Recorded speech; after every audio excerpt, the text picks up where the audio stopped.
जितना घमासान युद्ध इंडिया और पाकिस्तान दो न्यूक्लियर पावरों के बीच हुआ है,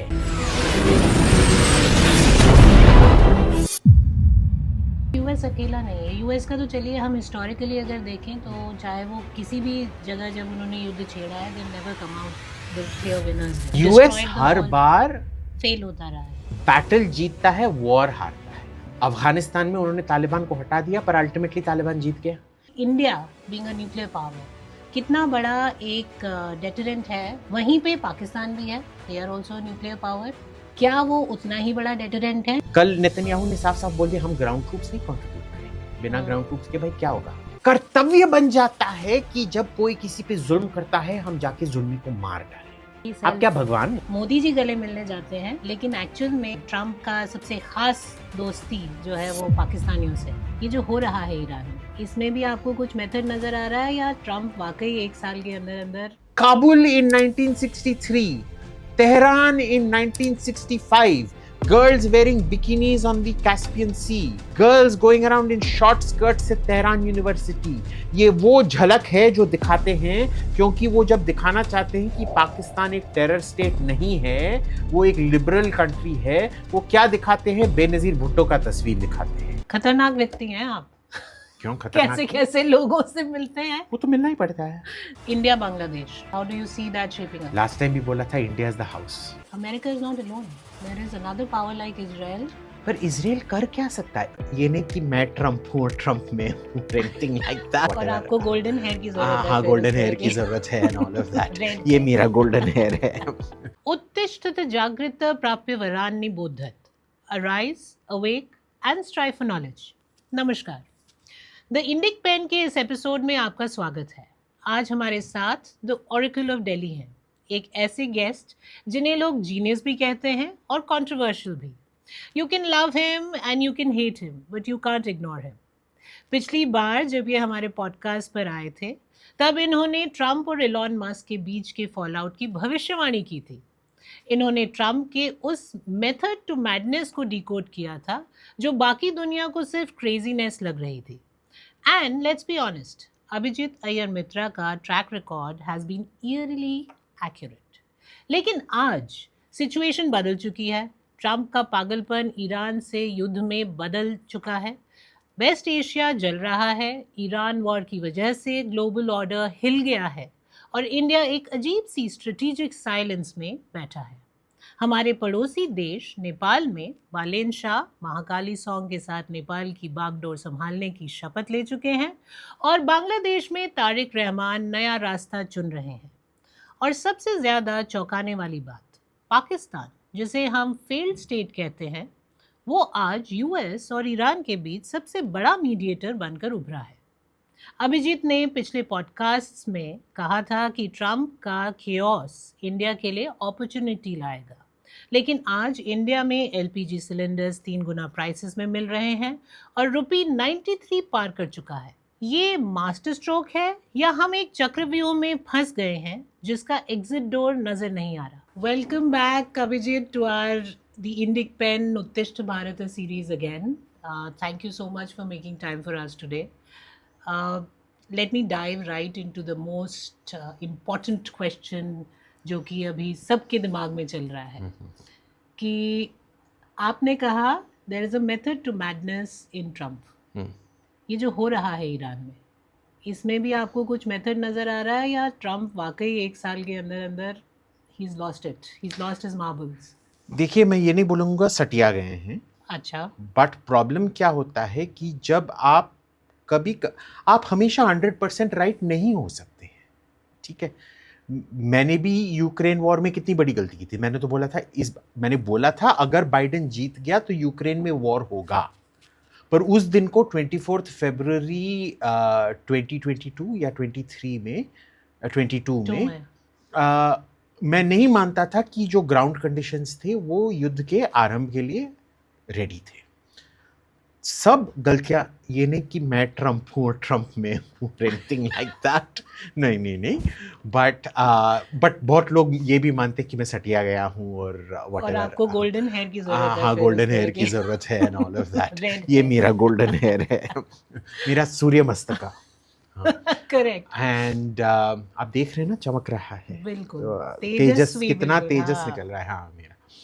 तो इसमें क्या है कि ट्रम्प बहुत सारी चीज़ें में काफ़ी सही है, जैसे कि डेट कैसे ख़त्म करना। पहली बार जो एब्राहम अकॉर्ड्स किया था, सब ने पहली बार बोला था कि देखो, जब तक आप पैलेस्टीनियन को सोल्यूशन नहीं दोगे, बाकी अरब कंट्रीज़ आपके साथ समझौता नहीं करेंगे। पर सब ने किया ना, ऑलमोस्ट सब ने किया। सो इस पे क्या है कि इस बार वो जो घमंड होता है, हमेशा हर बंदे में जब वो काफ़ी चीज़ें सही करता है, एक घमंड आ जाता है कि अब मेरे को कोई भी कुचाल नहीं सकता। वो जैसे वो हमारा ये ओणम का फेस्टिवल जो सेलिब्रेट होता है ना, उसका ये क्या है, the who is the king there, Mahabali. Mahabali का क्या है, मैं इतना अमीर हूँ, मैं हर बार सही कर सकता हूँ, and then finally overreach, and then Vishnu उसको कुचाल देते हैं। तो I think this is gotten into वो जो ह्यूब्रिस का जो साइकिल है, और ये ह्यूब्रिस हमको पहली ही बार पता चल गया था, पहले दिन को ही शायद पता चल गया था, क्योंकि अगर आपने देखा था पिछली बार जो ऑपरेशन राइजिंग लायन हुआ था पिछले साल के जून में, इजराइल ने कितना प्रिसाइज स्ट्राइक किया था, बहुत टारगेटेड था, और मैसेजिंग भी एकदम तगड़ा सा था। ये नहीं कि हम ये करने वाले हैं, वो करने वाले हैं, नहीं।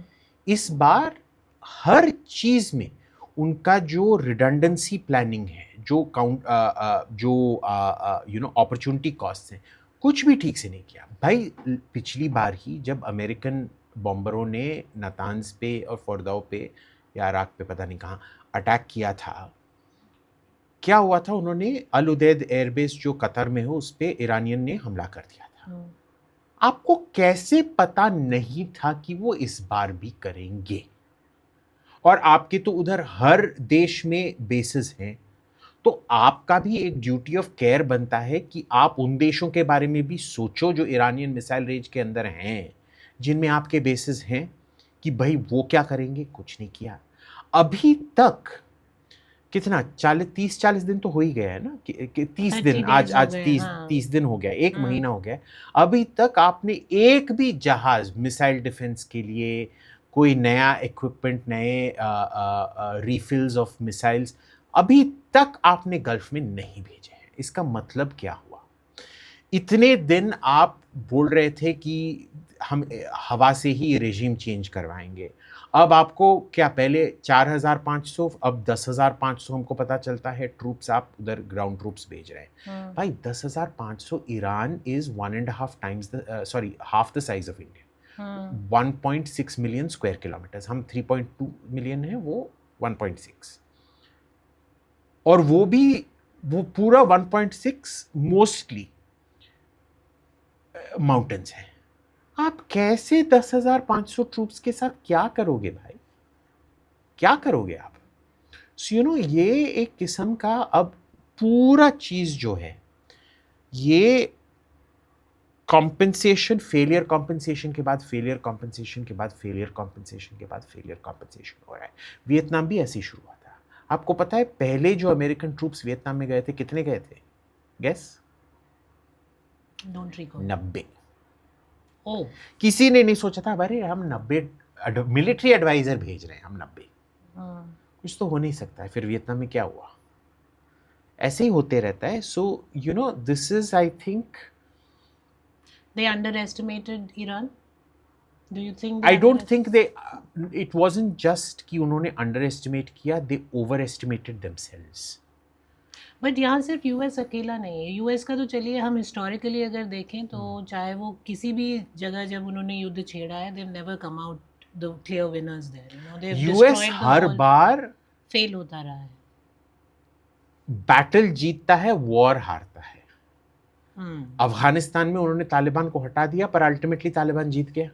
इराक में उन्होंने सद्दाम हुसैन को फांसी दे दी, सब दे दी। अब इराक तो ईरान का एक क्या क्षेत्र बन गया है ऑलमोस्ट, प्रदेश बन गया है ऑलमोस्ट, ठीक है, और पूरा शिया कंट्रोल उधर है। कहाँ, लिबिया में देखेंगे ऑलमोस्ट जिहादी गवर्नमेंट है उधर। आपने क्या, एक डिक्टेटर को रिप्लेस करने के लिए और भी जिहादी उधर पैदा कर दिए. पैदा कर दिया. So America has keeps winning battles and they keep losing wars, and they confuse victory in battles with with victory in wars. But then here, America is not alone. There is another power like Israel.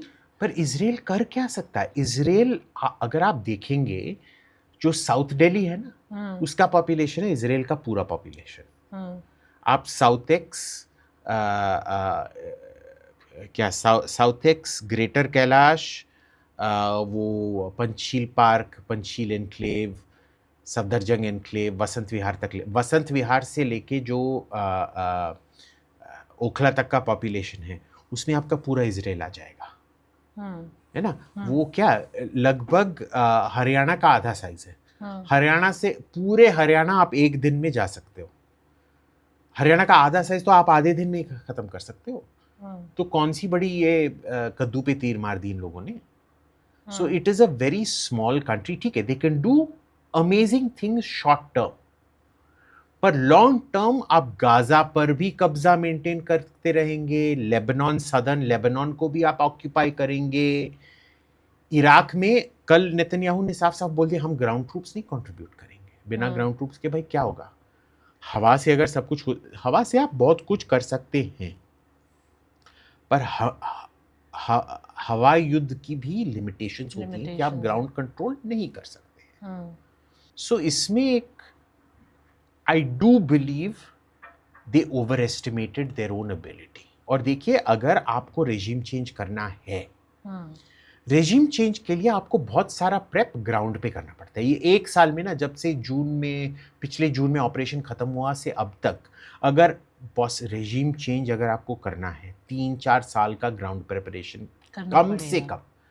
आपको opposition को ये करना पड़ेगा. फिर आप operational security कैसे करोगे? अगर आपने ऑपोजिशन लीडर ए और बी को, सरकार के अंदर ही ए और बी को तैयार रखा है, ए को पता नहीं होना चाहिए कि बी भी तुम्हारे साइड में है, बी को पता नहीं होना चाहिए कि ए तुम्हारी साइड में, क्योंकि अगर बी या ए कब्जा हो गए तो वो टॉर्चर के नीचे बोल देंगे कि बी और ए मेरे साथ है. तो वो भी ऑपरेशनल सीक्रेसी बहुत ये अहम होता है. आप उनको कैसे हथियार पहुंचाओगे? लिबिया में कम से कम पूरा सिविल वॉर चल रहा था, यानी कि आपके साइड का एक आर्मी था जो लड़ रहा था. इधर वो भी नहीं है, तो आप कर क्या रहे हो? आपको याद होगा, 2 ऐसी स्थिति थे. पहले तो इराक में, सदर्न इराक में शियाओं के पास ज्यादा आर्मी नहीं था, पर नॉर्दर्न इराक में कुर्दिश रेबेलियन था. फिर भी air no fly zone impose करने के बावजूद 1990 में सद्दाम हुसैन ने पूरे के पूरे नॉर्थ को फिर से कब्जा कर लिया. उसके पास मिसाइल नहीं थे, उसके पास केमिकल वेपन्स नहीं थे, उसके पास ड्रोन्स तो उन दिनों होते नहीं थे, लेकिन ग्राउंड वर्क था, pure ground work. And you know, उस समय you went even allowed to take more than 2 tanks at a time. अगर 3 टैंक्स हो जाते ऊपर से तुम्हारी बमबारी. Just with 2 tanks at a time and ground troops, he retook the entire north, in spite of air support for the Kurds by the Americans. He retook it. दूसरी बात अगर आप देखेंगे, ये कोसोवो में ट्राई किया था सर्बिया के खिलाफ. सर्बिया में पूरा क्या पता नहीं 50, 70, 80, 90 दिन का एयर कैंपेन चलाया था इन लोगों ने. पता नहीं कितने दिनों का, कई महीने तक चलाया था. कुछ नहीं हुआ. फिर जब आंतरिक तनाव, नेटो के अंदर आंतरिक तनाव इतना बढ़ गया था कि फिर उन्होंने बोला हम ग्राउंड ट्रूप्स भेजने वाले. फिर जाके, क्योंकि सर्बिया छोटा सा प्रदेश है, सर्बिया कुछ भी नहीं है साइज में, अगर आप देखो पॉपुलेशन में भी कुछ नहीं है, साइज में भी कुछ नहीं है. फिर जाकर उन्होंने बोला अच्छा ठीक है, हम कोसोवो से विथड्रॉ करेंगे. भाई, Iran is not Serbia. Serbia में काफी सारा ह्यूमन डेवलपमेंट है, वो जीना पसंद करते हैं. अगर आप शियाओं में देखेंगे, उनका सब फेस्टिवल, भाई ये फेस्टिवल है कि ये शोक समारोह है, आप सोचेंगे. हर टाइम उनको बस अली और हुसैन की शहादत की याद होती है. It's a very, all my Shia friends, you know, like we don't know when we are meant to celebrate, because everything is, some auntie will come to our house and she'll, you know, do a dramatic scene about Ali's last stand or Hussein's last stand, and everything is about martyrdom and death and shahadat and whatnot. जो मरने से डरता नहीं है, आप उसको कैसे डराओगे? ठीक बात है, ठीक बात है। इसमें दो मुद्दे उठते हैं अभिजीत। एक तो पहले, before we go deeper into Iran and its internal politics and regime change and the requirement of people there, they want to overthrow the regime, how the reality behind it and all, मैं उससे पहले इस मुद्दे को थोड़ा और आगे बढ़ाना चाहूँगी, जहाँ अमेरिका दूसरे की सोवरेनिटीज़ पे एक ये बात बहुत ज़ोर पकड़ रही है कि Trump is actually invading sovereignties of different countries, and whether this is something, how can this be stopped, whether this is something, see he's lost the idea of जिसे हम कहते हैं कि एक युद्ध में भी एक जो है वो फॉलो करनी होती है आपको, युद्ध ethics, नियम, हाँ नियम होते हैं, वो मुझे लग नहीं रहा कि वो फॉलो करने के मूड में है जी। और वो इसी तरह के कंटिन्यूअसली, कभी कहते हैं मैं ग्रीनलैंड ले लूँगा, कभी कहते हैं, उन्होंने ईरान में भी इसी वजह से वो कूदे हैं इस युद्ध में। ये सोवरेनिटी की जो बात आती है, ये कितना बड़ा थ्रेट एक्चुअल में है? बहुत बड़ा है। और ये देखिए, ये ट्रंप ने शुरू नहीं किया है। जो भी आप इस ट्रंप के एडमिनिस्ट्रेशन में देख रहे हैं, या तो वो bribery, I mean this is a very openly corrupt administration. Okay, जो करप्शन आपने देख रहे हैं इस एडमिनिस्ट्रेशन में, वो क्यों इतने भरी महफिल में खुलेआम हो रहा है? क्योंकि पिछले एडमिनिस्ट्रेशन में इतना इन योर फेस करप्शन था। वो हंटर बाइडन का वो लैपटॉप, क्या सब डील्स उसने बुरिज्मा के साथ किया था यूक्रेन को मदद करवाने के लिए, ये सब वो सो इन योर फेस था। और पूरा सिस्टम जो था वो हंटर बाइडन को प्रोटेक्शन दे रहा था, बाइडन को खुद को प्रोटेक्शन दे रहा था हर चीज से। जब आप इतना ब्लेटेंटली करते हो, फिर जब दूसरा बंदा वही करता है, आप कुछ कर नहीं पाते हो। So in corruption it is this. In terms of sovereignty, ये 1990 से वायलेट हुए जा रहा है। जब से सोवियत संघ टूटा और कोल्ड वॉर खत्म हुआ, तब से आप देखेंगे ये America, you know, unipolar world is never good. जब किसी बंदा इतना पावरफुल हो जाता है कि उस पर कोई दबाव नहीं कर सकता, कोई रोक नहीं लगा सकता, तो हमेशा you will misuse that power. जब से 1991 में यूएसएसआर, सोवियत संघ डिसॉल्व हो गया, तब से आप देखेंगे, पहले तो क्या हुआ था, इराक तो कम से कम नियमों के तहत, क्योंकि इराक ने ही रूल तोड़ा था कुवैत को पे हमला करके, और फिर United nation security council resolution के तहत, जिसके रूस और चीन ने भी वोट किया था उसके लिए, उसके तहत ही वो ये हुआ। पर जो सैंक्शंस उसके बाद आए इराक पे, they were not with complete this thing. The problem was कि वो स्नैपबैक सैंक्शंस थे, कि उसको हटाने के लिए आपको यूनानिमिटी की जरूरत थी। उसके बाद चीन और रूस ने अपना सबक सीख लिया कि भाई इनको अगर हम अनलिमिटेड पावर दें सैंक्शंस के लिए, ये हमेशा वीटो करते रहेंगे सैंक्शंस लिफ्टिंग को, तो we are not going to allow that. This was number 1। उसके बाद क्या हुआ, हमको बॉस्निया में जो हो रहा है ये अच्छा नहीं लगता है, इसीलिए हम सर्बिया पे हमला करेंगे। फिर कोसोवो पे जो हो रहा है वो अच्छा नहीं लगता है, उस पे हमला करेंगे।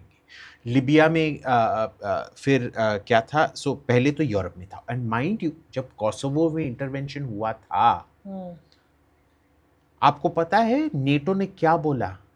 ये यूएन का बिजनेस नहीं है, we don't need a UN resolution. They said no UN resolution, no international force, ये नेटो करेगा, ये यूरोप का बात है, कोई दखलंदाजी हमारे बिजनेस में नहीं करेगा। ये उन्होंने बोला था। आप बहुत बोलते हैं यूएन रेजोल्यूशन, कोई यूएन रेजोल्यूशन नहीं था उनको कोसोवो में जाने के लिए। आपने जब खुद ही ब्रेक किया तो आप दूसरे पे गए। हाँ, आप दूसरे पे। And who did that? That was all Bill Clinton. Then came George Bush. You can say कि अफगानिस्तान का इन्वेजन तो लेजिटिमेट था, क्योंकि उधर उसामा बिन लादेन ने 9/11 करवाया था। पर इराक का भाई क्या एक्सक्यूज था तुम्हारा? और जब पता था कि वो पूरा वेपन्स ऑफ मास डिस्ट्रक्शन एकदम फेक है, नहीं था, फिर भी तुम अंदर गए पूरा रेजिम चेंज करने की कोशिश की।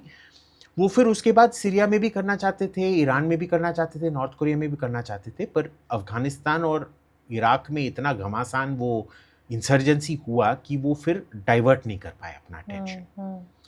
फिर आता है ओबामा। ओबामा ने कितना सारा ये किया। So it was started by two Democrats, so called peace presidents, George Bush through, Trump through, Obama. अरे भगवान, काले भगवान, एक गोरे भगवान, एक काले भगवान। ये राम के अवतार हैं जो गोरे गोरे से हैं, और ये क्योंकि काले से हैं वो कृष्ण भगवान के अवतार हैं। अरे वाह। thoroughly corrupt administration of Obama, worst kind of identity politics, egregious violation of sovereignty, egregious। Libya के रेजोल्यूशन में पता है क्या हुआ था? पूरा यूएन ने अग्री किया था कि सीज फायर, युद्ध विराम होगा। युद्ध विराम का रेजोल्यूशन पास किया गया था, और अमेरिका या नेटो ने कैसे इंटरप्रेट किया? देखिए, युद्ध का विराम तब तक नहीं हो सकता है जब तक कोई हार ना जाए। अच्छा। तो उन्होंने जाके फिर कदाफी को मार डाला एंड सॉर्ट इट, एंड अभी भी उधर आंतरिक युद्ध चल रहा है। ये था उनका युद्ध विराम। दे डिलिबरेटली फिर जब पूछा गया, वो सूजन राइस उस टाइम एनएसए थी,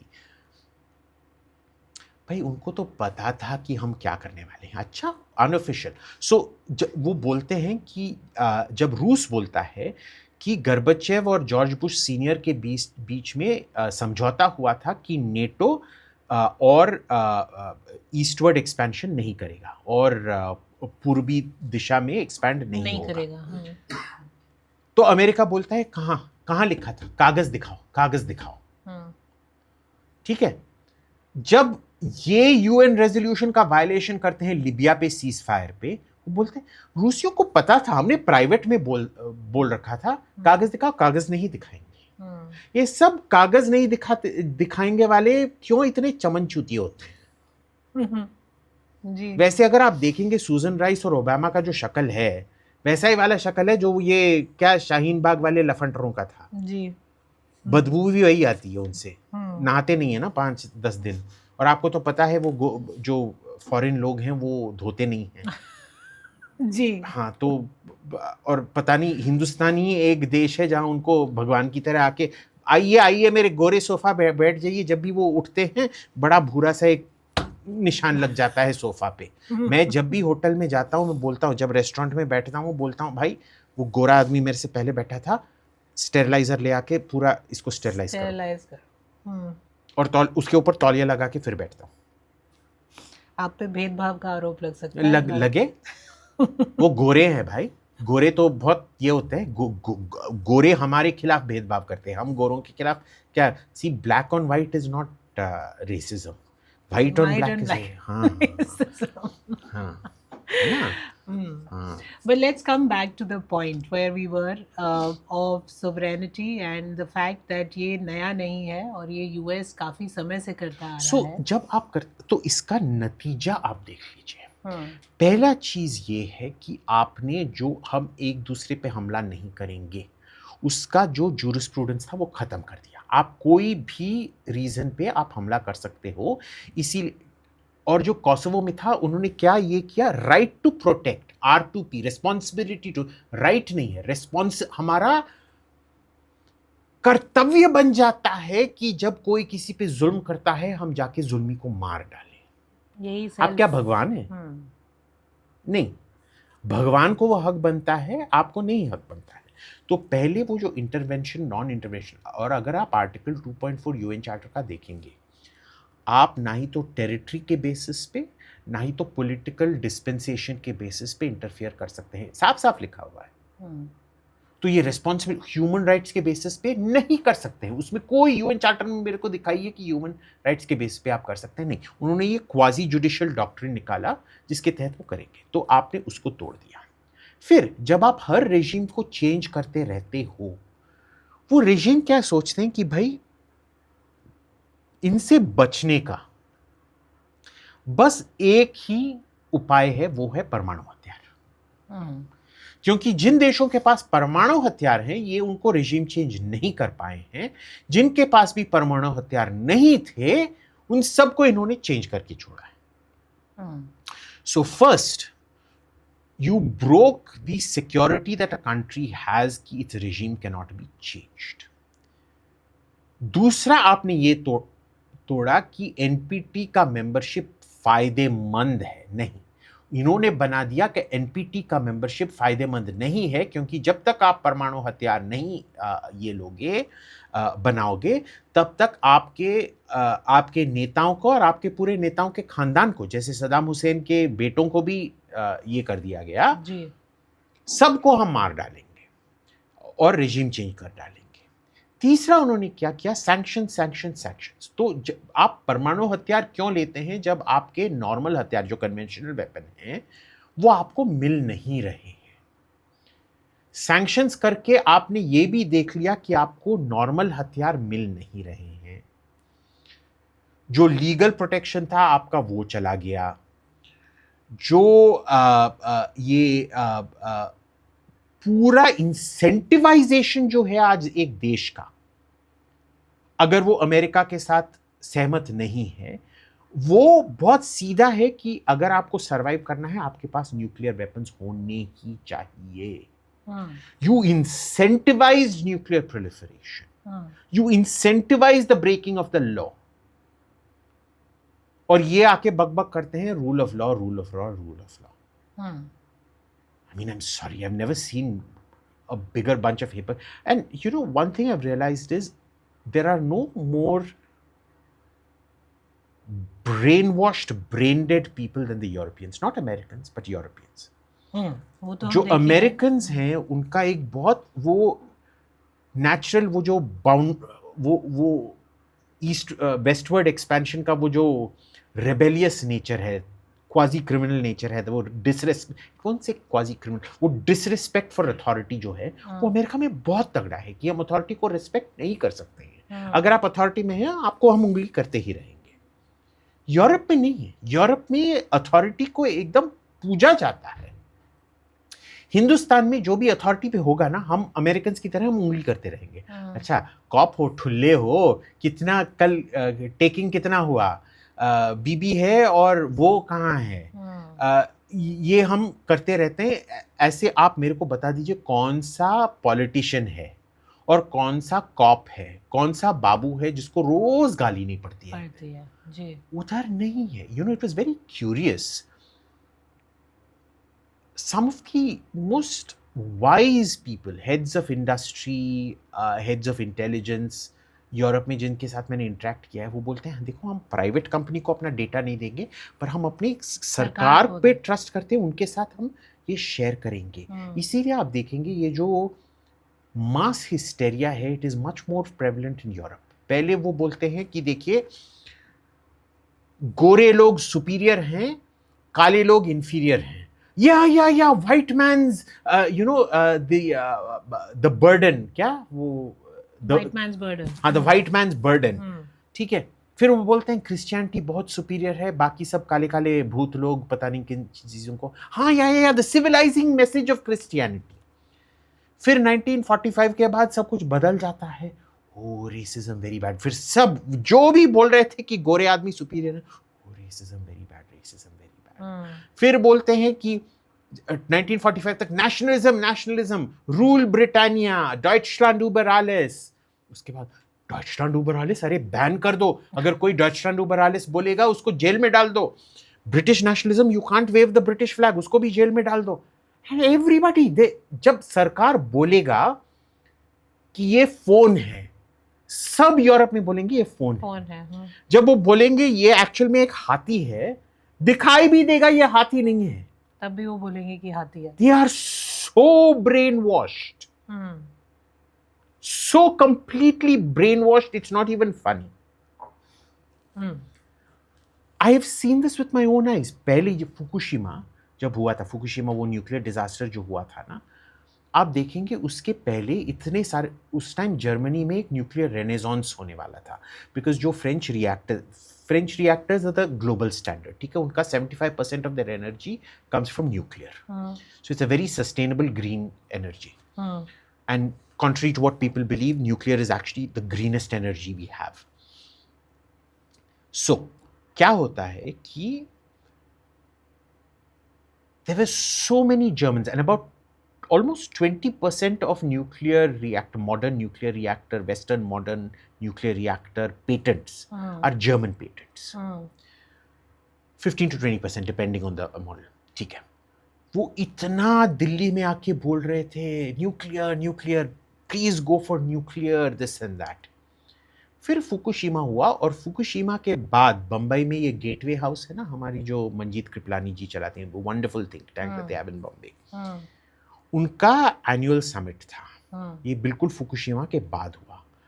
वही बंदा जो हमारे साथ गवर्नमेंट कमिटी में बैठता था और बोलता था न्यूक्लियर कितना अच्छा है, 6 महीने बाद उस गेटवे हाउस कॉन्फ्रेंस में आके बोल रहा है, oh, you know, nuclear energy is so expensive.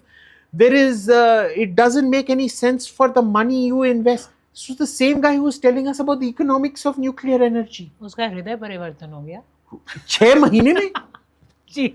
And he was as fanatically against nuclear energy that he was before nuclear energy. How do you become a fanatic for and then against within a period of 6 months?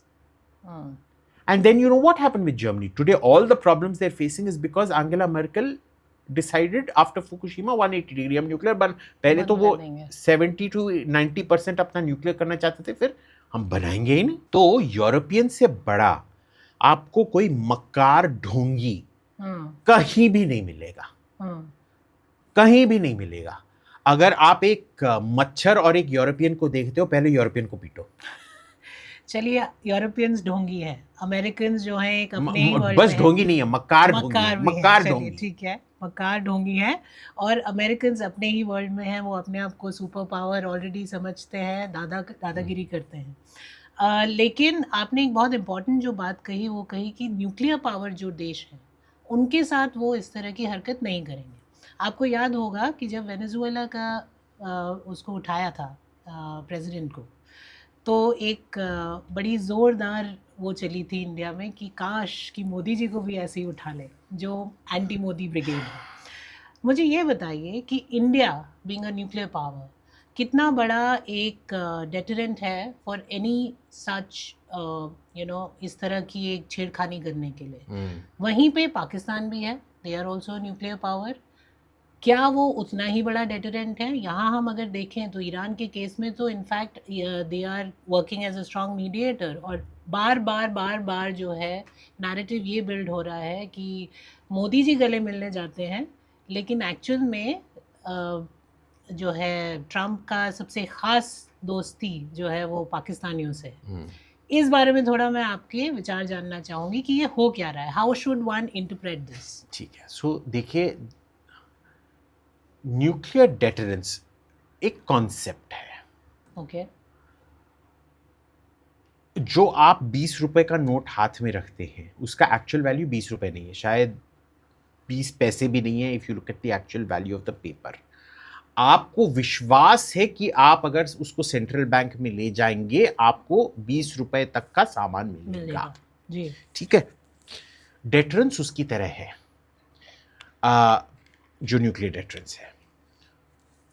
But क्योंकि सबके interest में है उस वहम को कायम रखने के लिए, तो सब ऐसे ही एक्ट करते हैं कि वो असल में है. नहीं तो फिर जो नॉर्थ कोरिया ने जो सब किया है अब तक, सबसे पहले तो नॉर्थ कोरिया को ही रेजिम चेंज करना था.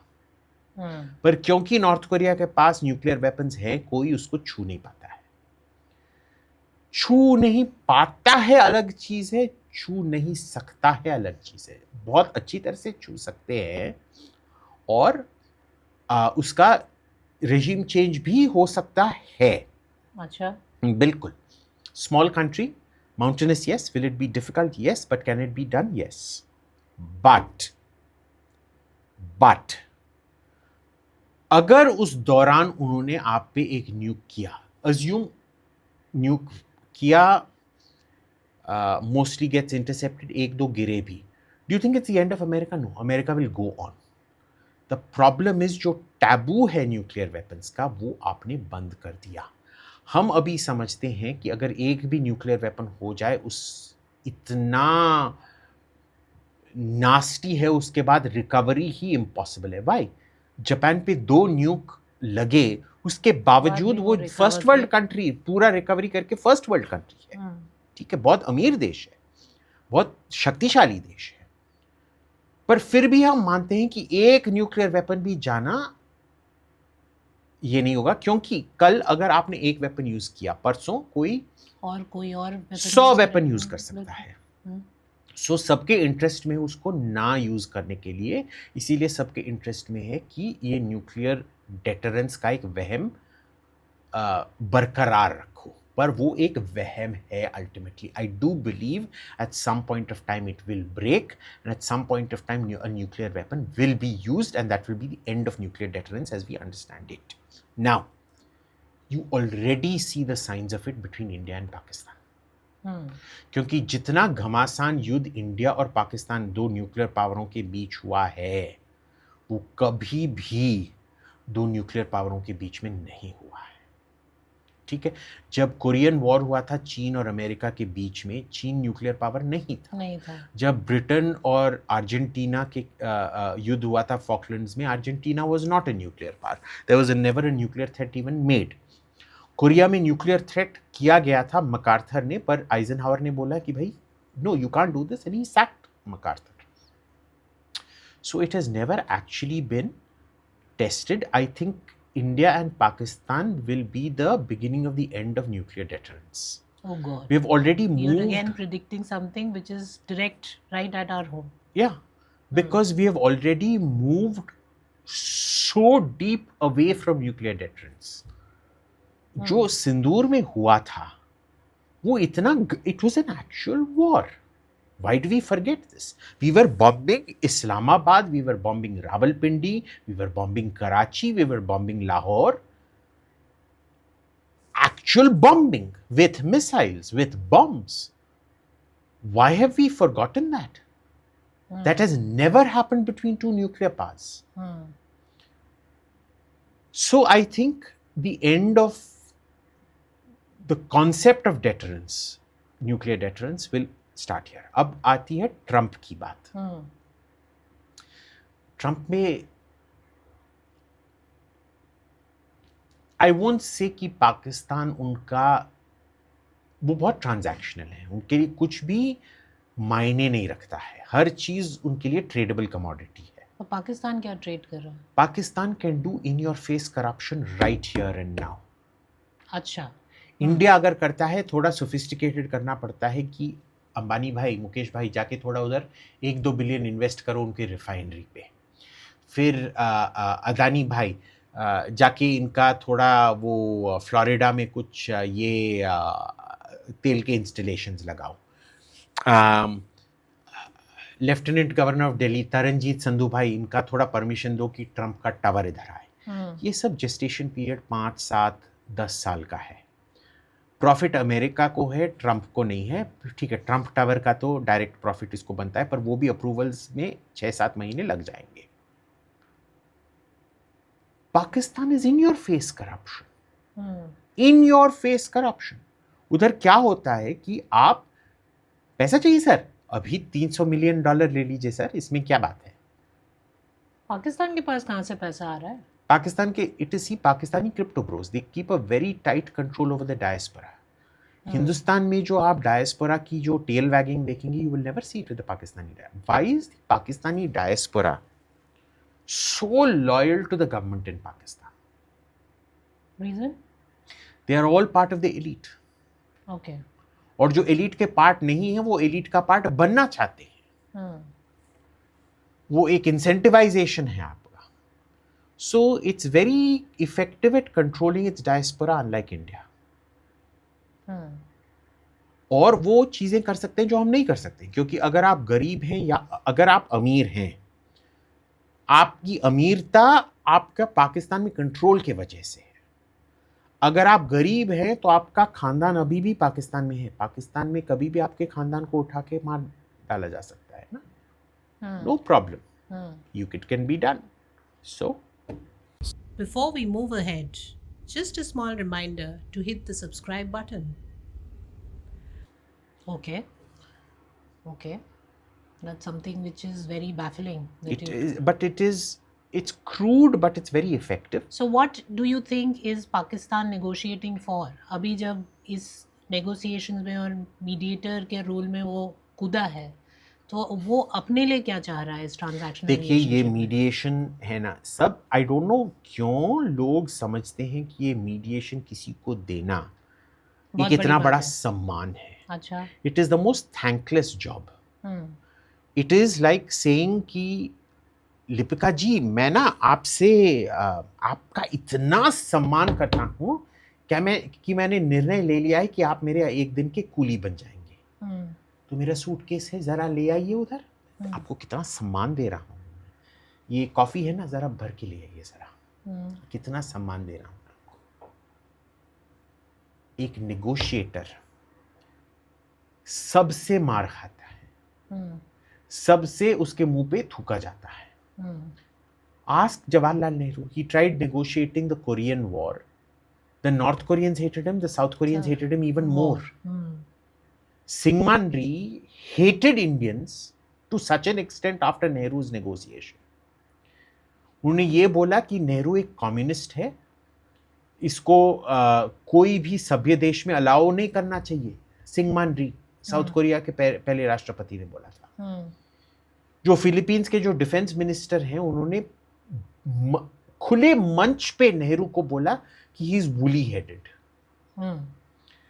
पैलेस्टीनियन और इजरायली जो कभी भी अपने पूरे इतिहास में एक चीज पर भी सहमत नहीं हो पाए हैं, उन्होंने Indian plan for the partition of Palestine देखा और उन्होंने बोला कि भाई, one thing we can agree on is, इससे घटिया एक प्लान हमने जिंदगी में नहीं देखा. अच्छा. और ये वो हैं जो एक दूसरे को देखकर ही गला काट देंगे, पर वो एक दूसरे को झपिया पपिया करके बोलते हैं कि भाई ये हिंदुस्तानी प्लान है ना, हम एक दूसरे को झपिया पपिया देंगे, पर ये घटिया सा हिंदुस्तानी नेहरू का प्लान हम कभी स्वीकार नहीं करेंगे. Ask him. Norwegians, let's take. तो हमने ना, जब हम इंटरनेशनल रिलेशंस कर रहे थे, एक स्पेशल वो एडिशनल मॉड्यूल्स जो होते हैं ना 2 हफ्ते के, उसमें एक नॉर्वेजियन पीस मेकिंग मॉड्यूल था. क्या सब था? For good negotiations what is the correct lighting. सब डिफ्यूज्ड लाइटिंग होना चाहिए. टेम्परेचर एक इसी ये पे होना चाहिए. Okay. क्या क्या खाना देना चाहिए, क्या क्या नहीं देना चाहिए.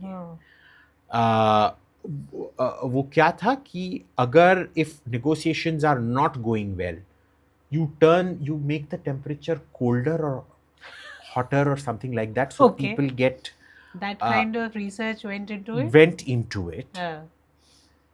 Tell me, what has Norway been able to negotiate? उन्होंने they interfered in the Sri Lankan peace process. कुछ peace हुआ उधर? नहीं. Ultimately, it was Rajapaksa who went and destroyed the LTT, and there was that massacre at Jaffna Beach. They started the Oslo peace process. Peace, Gaza में आपको peace दिख रहा है? नहीं. तो क्या, what have the Norwegians achieved? But इसको एकदम फेटिशाइज करके हमसे कहा जाता है the Norwegian peace process. फिर मेरी एक फ्रेंड थी, she went to this university in Spain under they've got some, it's named after a painter, I think, some scholarship, it's called Rubens scholarship, I don't know. Okay. Something Velázquez scholarship, I don't know. Anyway, she went to Spain. उसका मैं modules देख रहा हूँ, this was 15-20 years back, I guess. Peace through art, peace through music. सब नौटंकी वाले, notch वाले. पर आर्ट म्यूजिक तो बैन है कई कंट्रीज में, पीस कहाँ से लाओ? हाँ, नहीं, but they are like, you know, ये. और I was looking at the video for the video module. ये कैसे स्पेनिश आर्टिस्ट जाके ग्राफिटी पेंट कर रहे हैं वेस्ट बैंक में, और इससे शांति आएगा. जो पहले बस भूरा वॉल देख रहे थे, अब वो कलर देख के कितना खुश हो रहे हैं. इस खुशी के माहौल में वो पीस करेंगे. Thank you very much, thank you very much. Not interested. So you know, peace कौन ले आ सकता है? अमेरिका कई बार ले आ चुका है. क्यों? क्योंकि वो धमकी देने के सिचुएशन में है और वो पैसे देने के सिचुएशन. ऑपरेशन सिंदूर में क्या हुआ? किसको धमकी मिली, किसको पैसा मिला? किसी को नहीं मिला, तो फिर किसी को why नहीं does मिला। Trump every So, day, पर single day शांति, doesn't पर make... शांति कहाँ हुआ है? It was a temporary this thing. It is going to start up again at any time. Okay. It is. They threw money at him. Trump को ही पैसा मिला। पर हमको धमकी किसने बोला? वो बोल रहा है धमकी। वो ये भी बोल रहा था कि ईरान उसको सुप्रीम लीडर बनाना चाहता था। हाँ। आप क्या, तो इसीलिए वो एक मीम चल रहा है ना अभी, आजकल बहुत मीम्स चल रहे हैं। वो सिक्स सेंस वाला है ना, जहाँ वो ऑजमेंट, वो एक्टर जो है, उसको कमरे में बैठाया जाता है साइकियाट्रिस्ट के साथ। I see dead people, where are they? They are here right now. So the psychiatrist asking Trump, the Iranians you're talking to, are they in the room with us right now? भाई कितना झूठ बोलता है बंदा। I don't care. See, हमारे लिए America जो strong बनता है वो भी हमारे इंटरेस्ट में है, अमेरिका जो अपने आप को बर्बाद करता है वो भी हमारे इंटरेस्ट में है। अच्छा, We will make it work. Okay, that's being very You know that positive Gloria with the Gaynor kind song, of... I will survive. It's like I will survive. Okay. I don't need you. चलिए आते हैं Iran में। Iran में अंदरूनी politics जो चल रही है और जो पिछले जून से बहुत जोर पकड़ी, which was the civil unrest against oppressive regime, specially जिस तरह का माहौल वहाँ की महिलाओं को झेलना पड़ता है और जिस तरह की शरिया लॉज को इम्प्लीमेंट करने की वहाँ एक एक्सट्रीम वो है, उसके चलते आप कहाँ तक पहली बात तो ये समझते हैं कि वहाँ पे एक ऐसी रजीम आएगी जो वापस से उनको 1970s वाले दौर में ले जाएगी, जहाँ वो एक फ्री कंट्री थी, एक फ्री थिंकिंग लोगों की कंट्री थी, जहाँ वो जो करना चाहते थे, जैसा पहनना ओढ़ना चाहते थे, जैसी लाइफ जीना चाहते थे वो जिएंगे। दूसरा जो एक ज़ोरास्ट्रियन वो है आइडेंटिटी है, वो वहाँ वाकई कितनी स्ट्रॉन्गली लोगों को इन्फ्लुएंस कर पा रही है, या ये हम सिर्फ जो ईरान से बाहर जो लोग चले गए हैं और उनकी वॉइस जो है हम तक पहुंच रही है, is it a very isolated voice, या वो वाकई अपनी इस्लामिक आइडेंटिटी से निजात पाना चाहते हैं? तो पहले there is a stronger Zoroastrian voice in India than there is in Iran.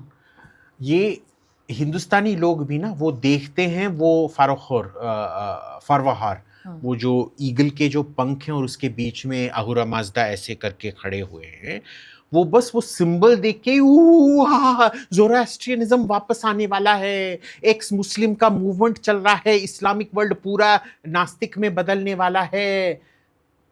कुछ नहीं। अच्छा, हाँ, कुछ नहीं। लोग तो प्रेडिक्ट कर रहे हैं ईरान से इसकी शुरुआत हो गई है। कितने लोग भाई ईरान गए हैं? उनमें से कितने लोग ईरान गए हैं? मेरा खानदान है ईरान में। I been there 6-7 times now. Okay, मैंने तो कभी देखा नहीं है, but you see the Faravahar everywhere, ठीक है, because that is a symbol of Iranian national identity. Do not confuse it with a movement away from Islam. Okay. दूसरी बात, ये जो oppression of women है, all my friends in Iran are those क्या वो Malabar Hills, Prithviraj road, Amrita Shergil Marg, boat club road types, ठीक है? They're like, we don't see what the problem is with, covering our hair. It's not like I want to roam around in a bikini or anything. They don't have an issue with it. It's a very localized kind of protest. The real protest is about economic, जो आर्थिक स्थिति है, correct, उसके बारे में है। इसमें confusion क्या हो जाता है कि हर बार लिबरल अपना एजेंडा उस पे चिपका देते हैं। It can't succeed. You understand? It fundamentally can't. ये लोग जो बोलते हैं औरतों पे इतना ये हो रहा है, अत्याचार, क्या अत्याचार? पर आपको नहीं लगता कि एक ऑपरेशन है? आपको कवर करने को बोला जाता है, आपको कोड़े मारे जाते हैं। I'll tell you what. जो भी बोलते हैं उधर ऑपरेशन है। आप जरा मेरे को Taj is run by liberal Tatas, आप जरा ताज होटल में बिकिनी में जाके दिखा दीजिए, लॉबी में बैठिए बिकिनी में। नहीं, but it's not just about bikini, no, आप नॉर्मल कपड़ों में भी नहीं जा सकते। नहीं, नॉर्मल कपड़े क्या, you have to cover your head. You have to cover your head, your arms should not be visible. हाँ. धीरे धीरे वो जो है पूरा नहीं ही. नहीं नहीं, Iran has never mandated face covering. हाँ. You have to cover up to here. This part But there is a mandate for there is a women, mandate, no? but there is also a mandate in India. India में सबको mandate नहीं है कि आप cover करके जाएं अपना. Cover करके ना जाएं, पर और can you go भगवान around in a करे ऐसा हो भी bikini? ना. Can you हाँ. go around in a bikini? No, of course you can't. You can't. Men can't enter the Vatican in shorts. Do you know that? I know that. Yes. Women cannot enter it without covering their head. Yeah. So, But Vatican is a space which they consider हाँ, they holy. consider Iran Iran Zameen. the whole- Iran Zameen is sacred to them. So you don't see the regime change really bringing about an anti-Islamic. I do not because I have seen how. देखिए Tehran में होके बोलना कि सब liberal हैं. हाँ. Okay. आप Tehran, Isfahan, they are actually liberal. Mashhad mein I would say 20% ultra liberal, 80% not liberal at all. Then you go to the countryside, Shiraz, which is a very good city, very conservative. Okay. You go to the religious parts of Mashhad, Qum to of course is full on religion. You won't find a single liberal in Qum. Qum, Kashan, all these places. No. ये देखिए, ये the problem is Delhi. ये लालू प्रसाद ने एक बहुत famous चीज बोला था, याद है? दिल्ली में इंडिया है और दिल्ली के बाहर भारत है. He was talking about the mindset. Delhi और बॉम्बे के अंदर एक इंडिया है और दिल्ली और बॉम्बे के बाहर एक. I'm expanding it to Bombay. It is like how New York and Los Angeles think. The two coasts think that the whole of the rest of America is redneck America. असभ्य America बीच का America है, जो दो तट हैं वो बहुत सुसभ्य है. हर देश में ये अर्बन रूरल डिवाइड होता है, जिसमें अर्बन बहुत ही प्रोग्रेसिव होता है, रूरल बहुत ही कंजर्वेटिव होता है. बट हमारे जो देखिए ऐसा है, इंडिया में जो कंजर्वेटिज्म और रूरल और अर्बन का जो डिवाइड है, या जो जिसको कंजर्वेटिव माना जाता है, उसके मायने बहुत अलग हैं किसी एक इस्लामिक कंट्री से. किसने बोला आपको? नहीं, आई थिंक आपने अभी तक असदुद्दीन ओवैसी के बीबी का शक्ल देखा है? नहीं. दे आर लीडिंग द नहीं, एंटायर आइडिया ऑफ उनका भाई जो है, कौन, अकबरुद्दीन ओवैसी, उनकी बीबी का शक्ल देखा है? उनके मम्मी का शक्ल देखा है? उनके बच्चों का शक्ल देखा है? नहीं. कौन सा ये है भाई तुम्हारे देश में? तो and you go today to Okhla और पुरानी दिल्ली, कौन सा लिबरलिज्म मिलता है आपको? बट ये आप सिर्फ again you are going back to the practitioners of Islam. India is not comprising But of see, only the practitioners of it is Islam. not. But remember, India is also one of those countries where we've had very oppressive caste systems which no longer exist, क्योंकि हमने उसको illegal किया है. और फिर भी backdoor से वो वही ले जाना चाहते हैं. अगर आप वो सबरीमला पिटिशन देखेंगे, I am quoting the lines. It is written in the Shastras that Dalits should not enter the sanctum, they should not even enter the temple premises, and they should content their spiritual needs merely by viewing the vihara from outside the temple. You want to do birth-based discrimination. कोई एक यही trade regressive था जिसने जाके एक शंकराचार्य को interview किया था, और शंकराचार्य जी ने क्या बोला? ऐसे नहीं था कि हम दलितों पे अत्याचार करते थे. जब हम मरते थे तो हमारा सबसे अच्छा पोशाक हमको पहनाया जाता था, और उस पोशाक का हक बस ही उसी चंडाल को था जो हमारे शव को. मरे हुए बंदे से पोशाक उतारने का हक इतना बड़ा सम्मान है. And you consider this a sign of respect? What is wrong with you? And the problem is they don't even realize how dehumanizing that is. But it was done. But it was done, no? It is done. I'm talking about It's slowly 2-3 years not back. being practiced No, it anymore. is coming back. The justification of all that nonsense is coming back. Okay. Now, we have to understand, जो Hinduism में होता है, it isn't even a fraction compared to the Islamic gender segregation and things like that. Okay, they will immediately go back and say, oh, well, Sati, I think everybody should read Meenakshi Jain ma'am's book on Sati, where she shows it was an outlier, it was not the norm. अब पिछले 2000 साल में total registered cases of Sati were 3000. Okay? और वो भी बहुत बड़े खानदानों में जहाँ वो क्या राज परंपरा and this and that वो सब था, उसमें होता था, and a lot of them were not Sati, they were Johar. They were Johar when you were being, because she includes Johar in the Sati cases. Correct. जहां हमारा गढ़ को तहस नहस किया जा रहा था, हमको अगर तुर्कों ने कब्जा किया होता, हमारा बलात्कार हो जाता, तो हम जौहर करेंगे. Okay, so fine, that doesn't mean you did not have it. So there are always conservatives everywhere. Iran is no different. Okay. Iran, I would say, is 80% conservative, boss. आप तेहरान के बाहर 1 घंटे चले जाओ, you will immediately come across the conservatism. It is a very conservative country. ये जो दिखाते हैं ना आपको, Kabul in 1963, Tehran in 1965, girls wearing bikinis on the Caspian Sea, girls going around in short skirts at Tehran University. ये वो झलक है जो दिखाते हैं, क्योंकि वो जब दिखाना चाहते हैं कि पाकिस्तान एक टेरर स्टेट नहीं है, वो एक लिबरल कंट्री है, वो क्या दिखाते हैं? बेनज़ीर भुट्टो का तस्वीर दिखाते हैं, हीना रब्बानी खार का तस्वीर दिखाते हैं, ताकि आप हीना रब्बानी खार और बेनज़ीर भुट्टो पे फोकस करो और मसूद अजहर पे फोकस ना करो. जो सब टेररिस्ट मेनाजरी है उस पे फोकस ना करो. Iran was not, and please let us be very clear, the Shah was a horrible ruler. He was an extremely oppressive ruler. People रात के टाइम अगर वो मुंह खोलते उनको ले जाके पता नहीं किस तरह से टॉर्चर करके डिसअपियर किया जाता था. ये बोलना कि शाह लिबरल था, ये बोलने की तरह है कि ISI लिबरल है. जो वो हैं, I know lots of ISI generals that I've sat in the so-called track 2 dialogues with. They love their single malts and scotches. इस्लाम में साफ साफ लिखा है कि पोर्क नहीं खाना, हराम है. पोर्क नहीं खाए, पोर्क भी हराम है, दारू भी हराम है. तो पर आप पोर्क नहीं खाओगे, पर आप सिंगल मॉल्ट, अरे in fact one of the finest connoisseurs of single malt I've ever met, that I've learnt a lot from on single malts, is a former ISI general.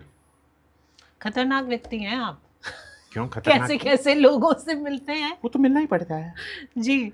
आप देखिए, अगर आप थिंक टैंक में काम करते हैं, ये ट्रैक 2 करना, the government encourages it.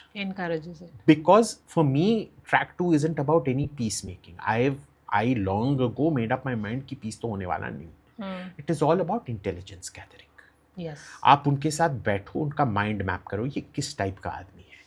Can you reason with this man? Or is he that type who will, खुद अपना विक्टिमहुड का नैरेटिव, हम लाहौर में भाईचारा होता था, पता नहीं आप क्यों छोड़ के पंजाब छोड़ के चले गए, जैसे ही वो बोलते हैं, मेरे को पता है भाई ये उस टाइप का आदमी है, इसके साथ तो बातचीत हो ही नहीं सकता है.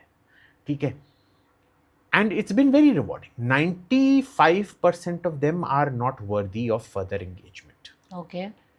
But 5% will be very technical, very precise. You learn a lot from, not just single malt. So what you're saying is Dhurandhar did, showcase a lot of truth that goes behind intelligence collection. See, the issue is on track 2s. लोग अलग अलग चीज़ों के लिए track 2 पे आते हैं. कई लोगों को मैंने देखा ये इवेंट और कॉन्फ्रेंस में, उनका पूरा ये होता है कि आपने कितने मैरियट पॉइंट्स कलेक्ट किए, आपने कितने एयरलाइन पॉइंट्स कलेक्ट किए, आप कितनी बार बिजनेस क्लास में गए, आप कौन से 5 स्टार में रहे हो. ये है जो उस Radha Kumar Delhi policy group type वाले हैं. उनका पूरा धंधा ये था कि हम प्रिटेंड करेंगे कि हम कोई एक्चुअल पॉलिसी बना रहे हैं. पूरा का पूरा उनका ये 5 star to 5 star, business class to business class का तमाशा था. और उधर जाओगे तो आपको वो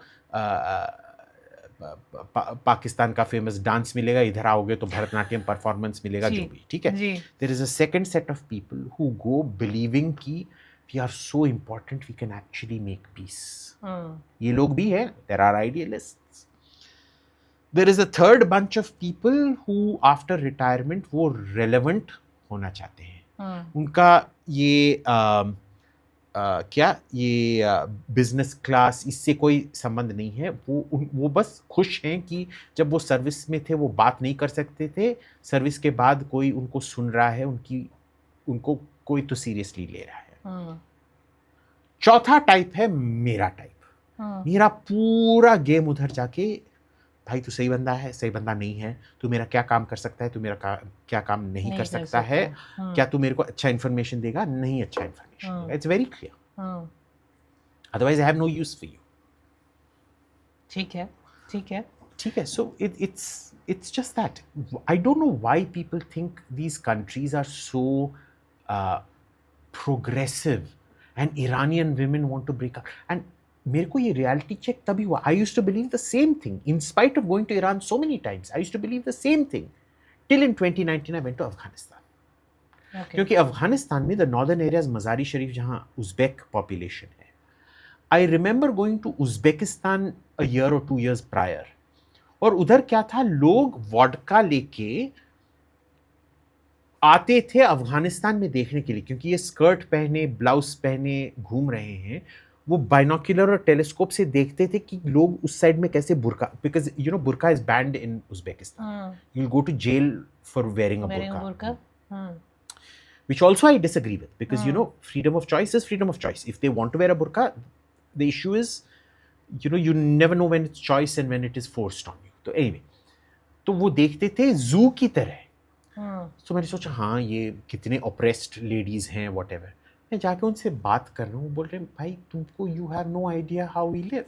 We actually feel secure in this. And I was talking to people who were they were not brainwashed. अगर कोई पति ने एक गैर मर्द को अपनी बीवी के साथ बैठ के उसके साथ बात करने की permission the, they're clearly not fundamentalists. Okay. And these are middle class people we're looking at. They're like, look, we just don't want the controversy. We're comfortable in this. I feel safe because I don't want attention. So I'm very comfortable wearing a burqa and going around. What was very surprising was there were very, very few women, I think only 2-3 women that I met, who were very vocal about the burqa out there. But see, the thing is, it isn't a choice. That is my issue with burqas and anything. But this is also my issue with makeup. See, makeup is social pressure on you to do it. West में you see so many people with bulimia, anorexia and eating disorders. That's a result of social pressure to conform. You have to have a certain beach body. You have to tan yourself. This is one thing I never understood. Europe में बीच में सब जाके कोई भी पानी में नहीं जाता है भाई. सब सन के नीचे, सब सन के नीचे. तो मैंने भाई तुम क्या लोग हो, इतना सुंदर सा पानी है, साफ सुथरा एकदम क्रिस्टल क्लियर वाटर, साफ ही रखना चाहिए. उधर बस मैं एक हूँगा, उधर नीला सा पानी, ठीक, सफेद बीच नीला पानी, सफेद बीच में ये भूरे भूरे भूरे स्पॉट्स होंगे, पूरे नीले पानी में बस एक काला बंदा होगा, मैं. आप यूरोप पे कुछ ज्यादा ही मेहरबान है इस वाले पॉडकास्ट पे. No I enjoy that because पूरा तट फिर मेरा है. हाँ बिल्कुल. Nobody, I can swim. इधर अगर आप पानी में जाओगे ना, हर 2 मीटर कोई ना कोई मम्मी मम्मी, छी क्या पानी में मैं घुस गया, ओ मम्मी मेरी पॉटी लग गई, छी छी छी छी, निकलो पानी से. नहीं, उधर कोई भी नहीं जाता है पानी पे. तो मेरे को बहुत अच्छा लगता है वो. I am very grateful to Europe that they sunbathe and don't get into the water. And so, you know, my friends have yachts out there. I am the happiest when one of them takes me on their yacht or their boat. क्योंकि उसमें क्या होता है ना, वो front deck पे वो सनिंग couches होते हैं. हाँ. वो सब जाके उधर बैठ के कुछ नहीं करते हैं. और जो मैं क्या करता हूँ अपने लिए, एक शैम्पेन का बोतल, mostly sparkling wine, it's not champagne because I don't like champagne, I am more of a sparkling, वो बकेट में डाल के मैं वो पीछे बीच क्लब जिसे कहते हैं, it's really a wooden platform जो ये हो सकता है, उस पे डाल के मैं तैरते रहता हूँ, आके फिर थोड़ा सिप लेता हूँ, फिर वापस जाके तैरता हूँ. अच्छा. And it is like boss, it is like having your own private boat, क्योंकि सब आगे रहते हैं धूप में, कोई भी पीछे नहीं आता है, पूरा 1-2 बोतल तुम्हारे लिए बर्फ के साथ, and the whole sea is yours, and there is no sharks और anything to be afraid about, कोई तुमको काटने वाला नहीं है, तो it's fine. So and my issue is it is choice, कि इंडिया में आप बिकिनी पहन के नहीं घूम सकते हैं रास्ते पे. वेस्ट में एक सोशल नॉर्म है जहां, fine, to be fair to Europe and America, it is not law, it is a social norm that women have to put on makeup and have XYZ body type. Iran में it is a law, Afghanistan में it is a law. पर जब चीजें normalise होती हैं, you don't feel, जैसे जब मैं नॉर्थ कोरिया में था, people were happy, क्योंकि उनको पता नहीं है इंटरनेट क्या है. They don't know what the outside world looks like. They are so used to it. जब यूरोपियंस या अमेरिकन इधर आते हैं, वो बोलते हैं भाई तुम कितने पोल्यूशन में रह रहे हो, कितना गंदगी है तुम्हारे रास्ते पे. But you know what, I love Delhi in spite of the pollution. In fact भाई, मैं अगर पोल्यूशन से निकल जाता हूँ ना, मेरी तबीयत खराब हो जाती है. हम सबके साथ यही है ना. तो कोई दिल्ली वाला क्या बोलेगा कि भाई हमको दिल्ली अच्छा नहीं लगता. बिल्कुल भी नहीं. Even though when I go to north Delhi, मेरे को लगता है ये कहाँ मैं ढाका में पहुंच गया, इतना गंदा सा, इतना. आपको नॉर्थ दिल्ली वाले अब जो है गाली, वो सब गाली देते हैं, आप भी गाली दो थोड़ा. So you know when I go there, but you ask the north Delhi वालास, you happy? I love Delhi. Delhi is my favourite city. Delhi is also my favourite city, but not the north. Even though I can go stay wherever I want. Yeah not north Delhi, but as long as I'm in South Delhi, I'm very happy.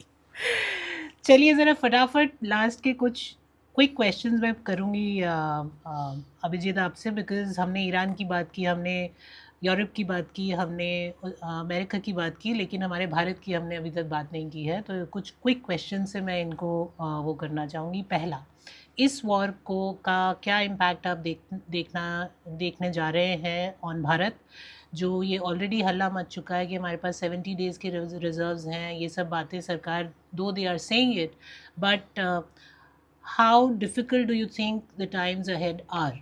They are going to be difficult and I'll tell you why. सरकार सही बोल रहा है, supply का problem नहीं है, hoarding का problem है. और ये हमेशा होता है, जब भी कोई डर होता है वो स्पेकुलेटिव होर्डिंग हो जाता है. जैसे oxygen tanks during Covid, remember, surprisingly एक कांग्रेस एक्टिविस्ट था जो बहुत फेमस हो गया. हम सबको तो ऑक्सीजन नहीं मिल रहा था, पता नहीं उसको कैसे ऑक्सीजन मिल रहा था. एम्बेसी को भी सप्लाई कर रहा था वो, क्या न्यूजीलैंड या आयरिश एम्बेसी को सप्लाई कर रहा था, और वो उसके बारे में ट्वीट भी डाल रहे थे. फिर उनको वो ट्वीट डिलीट भी करने पड़े, क्योंकि उनका they shouldn't have been getting it from there. But anyway, तो ये तो है, बट नॉक ऑन इफेक्ट जो है, क्योंकि प्राइस बढ़ा है, जो नॉक ऑन इफेक्ट्स हैं फर्टिलाइजर्स पे, प्लास्टिक्स पे, people don't realise, you know, plastic is also made from residue from the oil distillation process. जो दाम है वो सब बढ़ेंगे, और उसका नॉकडाउन जो एक किस्म से जो हुआ है कि दाम बढ़ रहे हैं, it is a bad thing. But in India we pay huge amount of taxes on the fuel. The actual जो per liter है LPG का या घरेलू गैस या जो पेट्रोल का है, 90% उसमें टैक्स भरते हैं. अगर आप 97 रुपीज़ भरते हैं, उसका एक्चुअल कॉस्ट है 7 रुपये. 90 रुपये टैक्स है जो सरकार के पास जाता है. तो सरकार के पास काफ़ी लेवरेज है दाम ना बढ़ाने का. तो आपको क्या लगता है कब तक सस्टेन कर पाएंगे हम ये? We can sustain it for quite a while. और आपको क्या लगता है कब तक ये वॉर कंटिन्यू करेगी?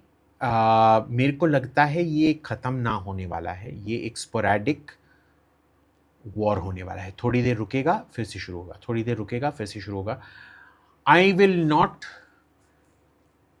मैं तो सोचूंगा जब तक नवंबर का मिड टर्म इलेक्शन नहीं आएगा अमेरिका में, और जब तक ट्रंप लेम डक प्रेसिडेंट नहीं बनेंगे, तब तक ये युद्ध ऑन ऑफ होगा. Chabahar, how do you see that? Chabahar has always been useless. It's a sterile investment. We've never इतना gotten, बड़ा इन्वेस्टमेंट इंडिया ने किया है 4000. but we never got anything from it. Hmm. We never got anything from it. So does this war help us देखिए in some सब way? सब बोल रहे हैं स्ट्रेट ऑफ हॉर्मुज पे हम अटक गए हैं भाई. ठीक है, स्ट्रेट ऑफ हॉर्मुज पे आप अटक गए हैं. चाबहार आपने इन्वेस्टमेंट किया, अभी तक आप उधर गैस और तेल नहीं लाके एक्सपोर्ट नहीं कर पाए हो आउटसाइड द ब्लॉकेड जोन. तो काय का इन्वेस्टमेंट था? मैं तो तब से बोल रहा हूँ लिपिका जी कि जब से मैं अफगानिस्तान गया in 2019 I went to Afghanistan to see their side of the Zaranj Delaram highway. On the Iranian side, 20 kilometers away from the border, the highway stops. On the Afghan side also, 20 kilometers from the border, the highway stops. The Iranians haven't let you finish it. तो आप अफगानिस्तान को जो आप game खेलना चाहते थे वो खेल नहीं पाए. What was the point? ये सब हमको ना थोड़ा थोड़ा वो जैसे चूहा को वो पिंजरे के अंदर वो पराठा दिया जाता है, पिंजरे के अंदर आप पिंजरे के अंदर. It was bait. It was bait. The Iranians never intended for us to operationalise it. Okay. In fact Iranians की तरह मैंने एक रेसिस्ट देश कभी देखा नहीं है. अच्छा. ये हिंदुस्तान में जब बोलते हैं ना कि भाई कल्चरल टाइज है, they don't see any cultural ties between you and Iran. They see it as अच्छा हम तो बहुत सभ्य थे, तुम बर्बरों ने थोड़ा हमारा लैंग्वेज, हमारा आर्किटेक्चर ये सब अपनाया. अच्छा है, हमने तुमको सभ्य बनाया. वो अपने आप को यूनान और रोमा के इक्वल समझते हैं. यानी कि आजकल वो अपने आप को अमेरिका का इक्वल समझते हैं. ऑब्वियसली नैरेटिव तो वही चल रहा है. Indians are not. See for them Iranians इधर हैं, यूनान इधर है, इधर था, रोम इधर था, नया यूनान है अमेरिका. सोच विचारों में, मिलिट्री पावर में. आजकल का सुकरात अमेरिका में है, आजकल का पलटू अमेरिका में है, अरिस्तुजा भी you know they have these names. Aristotle, Plato and Socrates are called सुकरात. अरिस्तुजा, पलटूजा, वो सब अमेरिका में हैं. वो आज के क्या वो फ्रीडमैन, वो भ्रम है या वो उसमें कुछ सत्य है? It is true to an extent. It is true. Okay, is Iran that powerful? Technically, no. In the Iran, no. America, I thought you. No. I'm talking about Iran. Iran को ये जो भ्रम है या ये? भ्रम है. But they have always played in that category. रोम का सबसे जानी दुश्मन कौन था? ईरान. सिकंदर और पूरे यूनानी एम्पायर जो था उसका सबसे जानी दुश्मन कौन था? ईरान. ठीक है. तो उन्होंने हमेशा से जो मंगोल साम्राज्य था किंगिस खान का, सबसे तगड़ा उसका दुश्मन कौन था? ईरान. एंड चीन to an extent, but Iran. So they have always, देखिए हिंदुस्तान उनके नौकर चाकर बनने के लिए है. ओके. हाँ. They have no love for India, they have no recognition of India.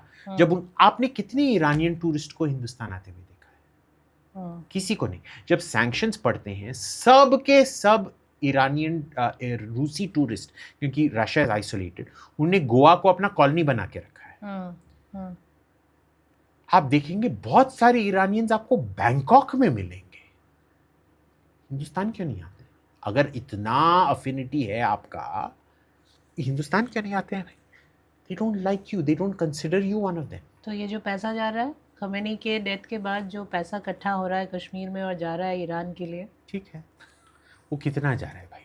Maximum 2-3 lakh होंगे भाई. सारा ऑप्टिक्स का वो है ना खेल.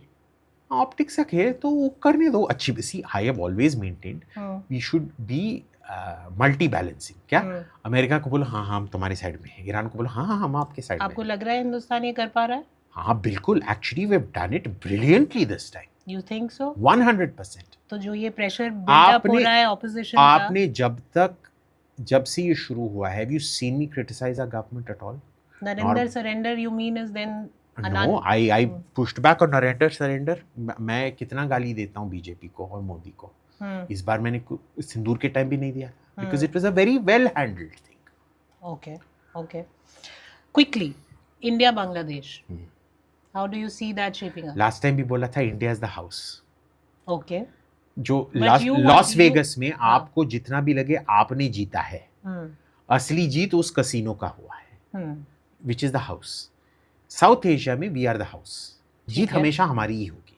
चाहे वो नेपाल में ये आए। तो परसों मैं बांग्लादेश नेशनल डे के लिए गया था। मैं हमेशा बांग्लादेश नेशनल डे के लिए जाता हूँ अच्छा। उनके एम्बेसी, क्योंकि सबसे अच्छा खाना उधर ही मिलता है। अच्छा। ढाका की कच्ची बिरयानी, उनका चिकन कोरमा, वो जाली कबाब। हम उस दिन से एम्बेसडर से बोले जा रहा हूँ कि एम्बेसडर जी वो इलिश हिल्सा मच्छी जो है उसका कोई सेलिब्रेशन करो, जो ढाका की तिहारी बहुत मशहूर है, उसका सेलिब्रेशन करो। वो कर रहे हैं। Last time when I told the ambassador he had a hilsa festival. अच्छा। बस मेरे को नहीं बुलाया, सबको बुलाया। वो बहुत दुखी था मैं कि मेरा हिल्सा मच्छी मेरे को इतने लोगों के साथ एकदम फर्स्ट क्लास। हिल्सा का कितना 4-5 किस्म के डिश बनाए थे उसमें। तो मैं हमें, और बांग्लादेश, मैं तो बांग्लादेशी हूँ ना, मैं बांग्लादेश से आया हूँ, तो बांग्लादेश तो मेरा देश है। I am Bangladeshi, so I am very, I always go back to my homeland, and वो मेरा एम्बेसी है, सो आई गो देयर। मेरा हक है। मेरा हक है। मैंने तभी भी आपसे बोला था कि as long as Yunus goes away the relation will improve. Okay. क्योंकि इसमें क्या था, बांग्लादेशी लोग नॉर्मलाइजेशन चाहते हैं हिंदुस्तान के साथ। जब लोग इलेक्ट करते हैं, जब वो सरकार लोगों के प्रति एक अकाउंटेबिलिटी रखता है, उसका ऑटोमेटिक टेंडेंसी है नॉर्मलाइजेशन के लिए। जब एक अनअकाउंटेबल अनइलेक्टेड गवर्नमेंट है, उस घटिया से गधे यूनिस की तरह, and the first thing after he resign what did he do, he left Bangladesh and ran away। अब खालिदा जिया का बैगेज था कि वो मानते थे कि हमने उनके पतिदेव को मार डाला। तारिक रहमान, उनका जो बेटा अभी प्रधानमंत्री है, he does not have that baggage. Okay. So relations are very very good now. Sheikh Hasina के टाइम पे 90 आउट ऑफ 100 था, यूनिस के टाइम पे 15 आउट ऑफ 100 हो गया। Now we are back to about say 65 to 75.